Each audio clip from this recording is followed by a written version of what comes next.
নমস্কার, আমি মঞ্জুশ্রী। আমার চ্যানেল ছন্দমাধুরীতে আপনাদের সবাইকে স্বাগত। একটা কথা আপনাদের সবারই হয়তো শোনা, মেয়ে মানুষের বুকের বোতাম কবিতাতেও খোলা যাবে না। যিনি লিখেছেন তাঁরই একটি প্রবন্ধ আজ আপনাদের পাঠ করে শোনাব। প্রবন্ধটির নাম নারীর কালি কলম মন নিয়ে। লিখেছেন তিনি নবনীতা দেবসেন। চলুন শুরু করি নারীর কালি কলম মন নিয়ে। ২০-২২ বছর আগের কথা। সমরেশ বসু একটি শারদীয় সংখ্যায় লিখলেন, ৫০ পুরুষের সঙ্গে দ্বাদশ শ্রেণীর ছাত্রীর এক মধুর প্রেমের কাহিনী। সেইটা পড়ে আমার মনে হলো, বাহ, পুরুষ মানুষ বলে বুঝি যা খুশি তাই লিখতে পারা যায়। আমিও তাহলে লিখি না কেন? ফারাকটা একটু কমিয়ে ৪০ একজন মেয়ের সঙ্গে দ্বাদশ শ্রেণীর কোনো এক ছাত্রের প্রেম কথা। দেখি পাঠক কি বলে। কিন্তু খাবার টেবিলে কথাটা পারতেই ঘরের মধ্যে বজ্রপাত হলো। সে কি, তুই কি বলছিস? কি, তোর কি মাথা খারাপ হলো? মা হতভম্ব হয়ে উঠলেন। ওইসব লিখবি, ছাপাবি, তারপরেও বাপ মায়েরা তোদের কাছে কলেজে ছেলেপুলোদের পড়তে পাঠাবে ভেবেছিস? তোকে তো ডাইনি মনে করবে। মেয়ে তো দেখি প্রায় কেঁদেই ফেলেছে। তার শিক্ষিকারা, তার বন্ধুরা সবাই ওর মাকে কি মনে করবে? সে আর মুখই তো দেখাতে পারবে না।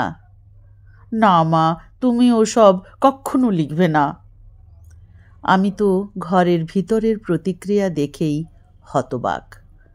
মা না হয়ে যদি বাবা হতুম, তাহলে কিন্তু মেয়ের শিক্ষক, সতীর্থ, আমার ছাত্রছাত্রীরা কেউই কিছুই মনে করতো না। বাবারা মুক্ত প্রাণী, তাদের কলমও মুক্ত। তারা যা প্রাণ চায় লিখতে পারেন। আমি মেয়ে, আমি পারি না। যেমন যত গরমই হোক বাবারা দিব্যি খালি গায়ে পাখা চালিয়ে ঘুমোতে পারেন, আমরা বেচারি মায়েরা পারি না। হ্যাঁ, ব্যাপারটা একই। সামাজিক অনুশাসনের কল্যাণে একই অভিজ্ঞতা পুরুষের কাছে এক চেহারা নেয়, স্ত্রীর কাছে অন্য এক। সমাজের শিক্ষানুযায়ী স্ত্রী ও পুরুষের কাছে আমাদের প্রত্যাশা আলাদা, ফলে আমাদের প্রতিক্রিয়াও হয় অন্যরকম। সাহিত্যক্ষেত্রে তার প্রকাশেরও ভিন্ন স্বরূপ। আমি সেই অসম প্রণয়ের কাহিনী লিখবার কথা ভেবেছিলুম পাঠকদের প্রতিক্রিয়ার জন্যই, কিন্তু লেখার আগেই ঘরে যে প্রতিক্রিয়া পাওয়া গেল, জবাব মিলে গেল তাতেই। যে পিতৃতান্ত্রিক শাসন আমাদের কলমে বেড়ি পরিয়ে রেখেছে, আমাদের পরিবারও সেই শাসনযন্ত্রের অংশ। সবচেয়ে বড় কথা, এই সমাজ ব্যবস্থা আমাদের নিজেদেরও বাধ্য করে নিজের কলমকে সংযত করতে। কলমের মুখে জালি পরিয়ে দেওয়ার মতো সেই সংযম। যেমন করে কুকুরের মুখে জালি পরিয়ে আমরা তাকে কামড়ানো বা চেঁচানো থেকে বিরত করি। জগতে, জীবনে কত কিছুই তো আমি লিখতে চেয়েছি, কিন্তু লিখিনি। কত গল্প না লেখা রয়ে গেছে, কত কবিতা জন্ম নেয়নি, কারণ আমার কলমে সীতার লক্ষণ রেখা টানা আছে এবং এদেশের অধিকাংশ মেয়েই আমার মতো, তসলিমার মতো নয়। আমার মা বা মেয়ের প্রতিক্রিয়ার কারণ খুব একটা দুর্বোধ্য নয়। মা ভাবছেন, সবাই ভাববে ওটা বুঝি আমার ডিভোর্সি মেয়েরই কথা। মেয়েও ভাবছে, সবাই ভাববে ওটা নিশ্চয় আমার মায়ের জীবন। এহেন উদ্বেগে তারা আকুল হয়ে আমাকে লিখতে নিষেধ করেছেন। এও তো নিষিদ্ধ করাই। কিন্তু কেন সকলের মনে হবে গল্পটা আমারই জীবনের? কেননা সেইটাই প্রথা। বেশিরভাগ সময়ই লেখিকাকে তাঁর লেখার অবিচ্ছেদ্য অঙ্গ করে দেখা হয়। সৃষ্টির সঙ্গে সঙ্গে স্রষ্টাও হয়ে ওঠেন তাঁর সৃষ্টির অঙ্গ। সুচিত্রা ভট্টাচার্যের কাছে শুনেছি, ওর হেমন্তের পাখি পড়ে বুদ্ধদেব গুহ তাঁকে ফোন করেন। আমার প্রথম উপন্যাস আমি অনুপম প্রকাশিত হবার পর অনেকেই ভেবেছিলেন অনুপম নির্ঘাত অমর্ত্য সেন আর সুধা আমি স্বয়ং। চলচ্চিত্রের ক্ষেত্রেও এটা দেখা গেছে। ফায়ার ছবির পরিচালক দীপা মেহতাকে অনেকবার একটি প্রশ্নের সম্মুখীন হতে হয়েছে, আপনি কি সমকামী? সমস্যা কি একটা, কি লিখব, কেমন ভাষায় লিখব, সেটা সবারই যেন দায়িত্ব। প্রায় 15-20 বছর আগে প্রতুল গুপ্ত মশাইয়ের বাড়িতে সমরেশ মজুমদার আমাকে জিজ্ঞেস করেছিলেন, নবনীতা, আপনাকে আমরা ভালোবাসি, কিন্তু আপনি এটা কি করলেন? অজাচার বলে গল্প লিখলেন, তাতে পাল খাওয়ানো এই গ্রাম্য ভাষাটি ব্যবহার করলেন। এ কি ভদ্রমহিলার কলমের ভাষা? তার অনেক বছর বাদে সম্প্রতি অনুজা কবি কাবেরী রায়চৌধুরীর তালা ও চাবি কবিতাটির, যাতে নষ্ট পুরুষকে আহ্বান জানানো হচ্ছে সতীত্বের তালা খুলে ফেলতে, প্রসঙ্গে সন্দীপন চট্টোপাধ্যায় কাবেরীকে জিজ্ঞাসা করেছিলেন, এই কবিতা তুমি প্রকাশ্যে পড়তে পারবে? পুরুষ মানুষ প্রকাশ্যে অনেক কিছুই বলতে কইতে সক্ষম। সত্যিই তো, মেয়েরা কেই বা কতটা কি পারে। লেখার বিষয়বস্তু, লেখার ভাষা, সব কিছুতেই একটা করে গণ্ডি টানা আছে আমাদের। আমাদের লেখা আমাদেরই সামগ্রিক অভিব্যক্তির অঙ্গ হয়ে পড়ে। আমাদের থেকে আলাদা হয়ে নিজস্ব পরিচয়ে দাঁড়িয়ে ওঠে না। সমাজে চলতে ফিরতে আমাদের ওপরে যে প্রচলিত নিষেধাজ্ঞাগুলি জারি আছে, কলমেও সেইগুলি আপনা থেকে উড়ে এসে চেপে বসে। কিন্তু পুরুষের বেলায় সেটা ঘটে না। চিত্রা লাহিড়ীর একটি কবিতায় বুকের বোতাম খুলি এই কথাগুলি ছিল। সেটি টিভির কবিতা পাঠের আসরে তাকে পড়তে দেওয়া হয়নি। মেয়ে মানুষের বুকের বোতাম কবিতাতেও খোলা যাবে না।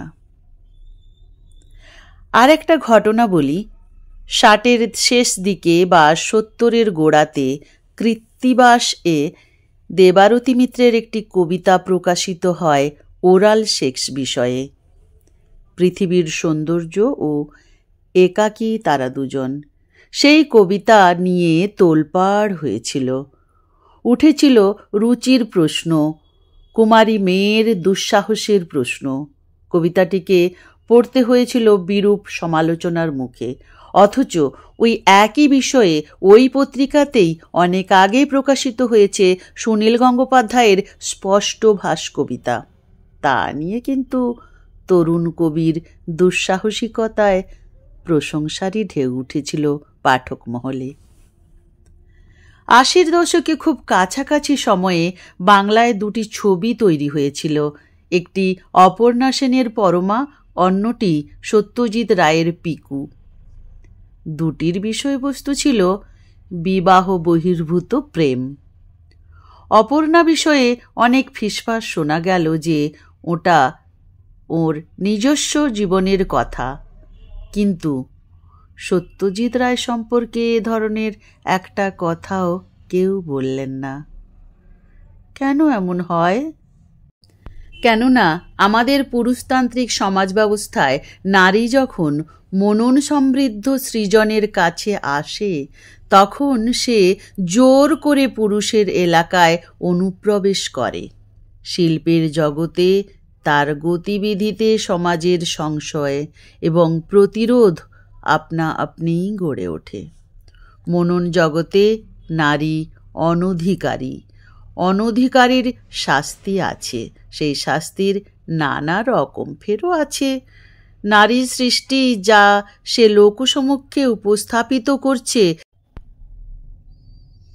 তা সাহিত্যই হোক বা চলচ্চিত্র, সেই পণ্যদ্রব্য তাকেও গ্রাস করে। নারীর মননশীলতাকে প্রতিরোধ করবার এটি একটি শক্তিশালী গুপ্ত অস্ত্র। পর্নোগ্রাফিতে যেমন একটা অলিখিত চুক্তি থাকে লেখক, প্রকাশক ও পুরুষ পাঠকের মধ্যে, সেখানে নারীকে পাঠক বাজারে ভোগ্যপণ্য হিসাবে বিক্রি করা হয়। এখানেও তেমনি সামাজিক পটভূমিকায় একটি অলিখিত চুক্তি থাকে, যেখানে মেয়ে লেখক, মেয়ে পরিচালকরা নিজেই ভোগ্যপণ্য হিসাবে তার সৃষ্টির অঙ্গ হয়ে বিক্রি হয়ে যান। সার্কাস পার্টি ডক্টর জনসন কিয়ার সাধে বলেছিলেন যে স্ত্রীলোক কলম ধরলেই তার মনে হয়, অহো কি অদ্ভুত কৌতুক। ঠিক যেন কুকুরটি পিছনের দুই পায়ে খাড়া হয়ে হাঁটছে। 250 বছর পরে এখনো সেই কুকুর তেমনি করে হাঁটছে। স্ত্রীলোকের লেখালেখি ওই সার্কাস দেখানোর মতো, নকল করা চলন, অনুকরণের খেলা। লেখা তো মননের শিল্প। যুক্তি, বুদ্ধি, মেধা এসবই পুরুষের নিজস্ব সম্পত্তি। নারীর আছে শরীর আর আবেগ, রমণীর রমণ যোগ্যতা। নারীও শিল্পচর্চা করবে, বেশ তো, নৃত্য গীতাদি করুক না, নয়ন ভরে দিক, শ্রবণ ভরে দিক, ভরুক হৃদয়। কিন্তু মনন, পঞ্চ ইন্দ্রিয়ের সীমার বাইরে ঝুলছে মননের চাবিকাঠি। ভাষা যা দিয়ে সাহিত্য গড়া হয়, সেও তো ইন্দ্রিয়ের বেড়া পেরিয়ে কিছু শব্দের সংকেতের খেলা। কলমে অধিকার মগজের, আর মগজে অধিকার পুরুষের। এমন একটা সাবেকি হিসেব চলে আসছে, কিন্তু মেয়েরা যখনই কলম ধরে তখনই সেই হিসেবটা গুলিয়ে যায়। তাই একটা নিঃশব্দ বাধা, নিঃশব্দ প্রতিরোধ আপনা আপনি গড়ে ওঠে সারা পৃথিবী জুড়েই, কখনো সচেতন, কখনো বা অসচেতন। এখানে এই অসচেতন প্রতিরোধের কয়েকটা উদাহরণ দিচ্ছি। আমরা সর্বক্ষণই যার মুখোমুখি হচ্ছি, মনে হয় মেয়েদের লেখা ছেলেরা বড় একটা মন দিয়ে পড়েন না, অথবা পড়ে ফেললেও সেটা চট করে স্বীকার করেন না। অনেকদিন আগে আমি লিখেছিলুম, প্রায় দয়ালু ভদ্রলোকেরা আমাকে বলেন, আমার মা আপনার লেখার খুব ভক্ত, কিংবা আমার স্ত্রী আপনার সব বই পড়েন। অর্থাৎ তাঁরা নিজেরা কেউ ওসব পড়েন না। মেয়েদের লেখা মেয়েরাই পড়বে, মেয়েদের গান মেয়েরাই শুনবে, বা মেয়েদের নাচ মেয়েরাই দেখবে, এমন নিয়ম নেই। আমি পুরুষ, আমি আপনাদের লেখা পড়ি না, ঘুরিয়ে এটা বলতে কারো সংকোচ হয় না। মেয়েদের লেখাকে অস্বীকার করবার এটা একটা উপায়।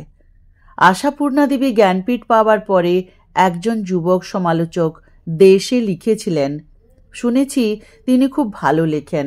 আমার এখনো অবশ্য ওকে পড়া হয়ে ওঠেনি, কিন্তু আপনাদের বলবো, পড়ে দেখুন। এও একরকম অস্বীকার করার ধরন। কেন পড়া হয়নি? কেন? ওয়ার অ্যান্ড পিস তো না পড়েই বলা হয় পড়েছি। যেমন যাকে চিনতে চাই না, পথে মুখোমুখি হলেও আমরা তাকে চিনি না। এও তেমনি। এখানেই শেষ হলো আমার কথা বলা।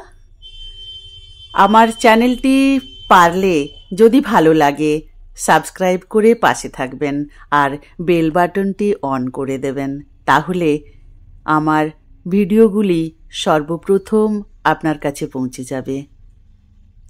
সুস্থ থাকুন, আসছি।